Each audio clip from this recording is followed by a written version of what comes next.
లాజరు సమాధిలో ఉంచబడ్డాడు కదా. బేతనీలో లాజరు భయంకరమైన రోగం వచ్చి చనిపోయాడు. ఆ తర్వాత యేసు ప్రభువుకి వర్తమానం అయితే అందింది.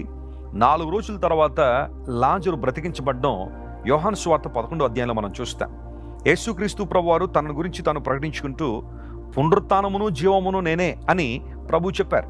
యేసు ప్రభు ఎక్కడుంటే అక్కడే జీవం, ఆయనే పునరుత్థానమై ఉన్నాడు. మరణ బంధకాల చేత బంధించబడిన లాజరును కేవలం ఒక్క మాట ద్వారా యేసు ప్రభు వారు విడుదల చేశారు. అప్పటికే లాజరుకు ప్రేత వస్త్రాలు చుట్టేశారట. జూయిష్ ట్రెడిషన్ ప్రకారం ఎవరైనా చనిపోతే కొన్ని 100 మీటర్ల నారబట్ట చుడతారు, చాలా సన్నని బట్ట వారి చుట్టూ చుడతారు. ఆ తర్వాత ముక్కు కూడా రుమాలు తొడిగేశారు. అలాంటి దుర్భర పరిస్థితుల్లో ఉన్న లాజరు చనిపోయిన 4 రోజులైనప్పటికీ కూడా యేసు ప్రభు వారు ఒక్క మాట, లాజరు బయటికి రా అనగానే ఆ ప్రేత వస్త్రాలతోనే ముఖమునకు రుమాలు చుట్టుబడే లాజరు బయటకు వచ్చేసాడు.